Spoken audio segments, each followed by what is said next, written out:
Hello everyone, नमस्ते सबैजनालाई। र आज फेरि म एउटा नयाँ भिडियो बनाउन गइरहेको छु। जुन भिडियो चाहिँ हुनेछ मेरो फेसबुकको फलो कसरी गर्ने। मतलब फलो त आउँछ तपाईहरुलाई हैन, सबैलाई फलो गर्नु आउँछ, तर फलो गर्नुभन्दा फलो चाहिँ तपाईहरुले अप्सन आउँदैन। जुन चाहिँ अहिले मेन प्रोफाइलमा चाहिँ फलोको चाहिँ सिधै अप्सन दिँदैन। पहिलाकोमा चाहिँ आउँथ्यो, किनभने मेरो दिपा गोलेको त्यो पहिलाको आइडीमा चाहिँ पुरानो आइडीमा चाहिँ सो गर्थ्यो, र अहिले चाहिँ मैले गर्दैन रहेछ। मलाई त्यो चाहिँ थाहा थिएन हैन, अरूकोमा हेर्दा चाहिँ।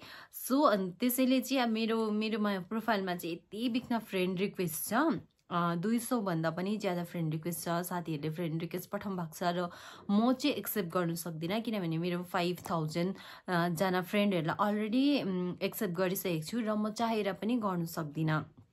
त्यो भएर चाहिँ हिजो मेरो विकली च्यालेन्जको पुरा हुनु आँटेको थियो। त्यसमा थियो मेरो 4 दिन अझै लेफ्ट थियो, तर पनि अलमोस्ट भइसकेको थियो। 5% मात्रै बाँकी थियो। त्यो 5% चाहिँ किन रहेछ भन्दाखेरि मेरो चाहिँ फलोवर नभएर, मतलब 25 जना रहेछ त्यसको विकली च्यालेन्जमा पुरा गर्ने। 25 जनामा चाहिँ मेरो चाहिँ 20 जनाले चाहिँ मलाई फलो गरेको रहेछ, र अझै 5 जनाको खाँचो थियो। र मैले चाहिँ मेरो नानालाई भने कि नाना तिम्रो साथीहरूलाई मेरो उयस भनिदेऊ न तिम्रो साथीहरूलाई कि मलाई फलो गर्नु भनेर भने। त्यहाँदेखि फेरि त्यसो भन्दा पनि मलाई सबैले एड फ्रेन्डै गर्यो। अन्त फेरि मैले कल गरेर चाहिँ मलाई एड फ्रेन्ड होइन फलोवर चाहिएको छ, किनभने मेरोमा चाहिँ 200 भन्दा पनि ज्यादा 300 जति चाहिँ अलरेडी फ्रेन्ड छ, तर पनि म फ्रेन्ड उनीहरूलाई बनाउनु सक्दिनँ।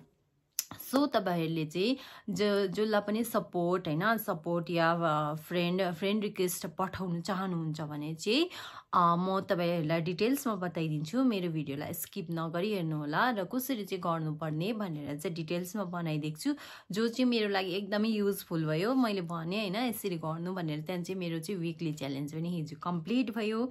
अन्त त्यसरी रहेछ भनेर अरूलाई पनि फाइदा हुन्छ मेरो भिडियो हेर्नेले हैन, कि कसरी गर्नुपर्ने रहेछ भनेर। अब कतिलाई चाहिँ एड फ्रेन्डमा एड गरिहाल्छ नि त। त्यो गर्नुभन्दा चाहिँ तपाईले अब सपोर्ट या कसैलाई मनपर्छ त्यसको भिडियोलाई एड फ्रेन्ड गर्नुभन्दा चाहिँ फलो गरेको चाहिँ एकदमै राम्रो हुन्छ। सो डिटेल्समा मैले मेरो स्क्रिन रेकर्डहरू गरेर देखाइरहेको छु, सो हेर्नु होला। Thank you. मेरो अकाउन्टमा चाहिँ यतिजना फ्रेन्ड रिक्वेस्टहरू मलाई तपाईहरुले फ्रेन्ड रिक्वेस्ट पठाइरहनु भएको छ, तर म यो फ्रेन्ड रिक्वेस्ट चाहिँ एक्सेप्ट गर्नै सक्दिनँ, किनभने मैले यहाँनिर एकजनाकोमा क्लिक गर्दाखेरि मेरो अनेबल देखाउँछ। मैले एक्सेप्ट गर्नै सक्दिनँ।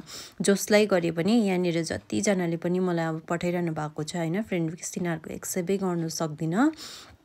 त्यसो हुँदा चाहिँ अनि सबैभन्दा पहिला चाहिँ तपाईहरुले के गर्नुपर्छ भने सर्च बटनमा प्रेस गरेर त्यहाँ चाहिँ सर्चको अप्सन खुलिन्छ, अनि त्यहाँनिर चाहिँ तपाईले जसलाई अब फलो गर्नु चाहनुहुन्छ उनीहरूको नाम सर्च गर्नुपर्ने हुनेछ।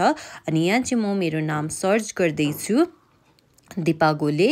अनि यहाँनिर चाहिँ अप्सन आउनु थाल्छ, अनि अप्सन आएपछि त तपाईले कसलाई गर्नु चाहनुहुँदैछ हैन। मैले चाहिँ अब मेरो आइसक्यो नाम, सो मैले दिपा गोले ट्याब गरेँ, अनि यहाँ चाहिँ डाइरेक्ट मेरो प्रोफाइलमा फलो आइहाल्छ। यहाँबाट चाहिँ तपाईले फलो गर्नु सक्नुहुन्छ।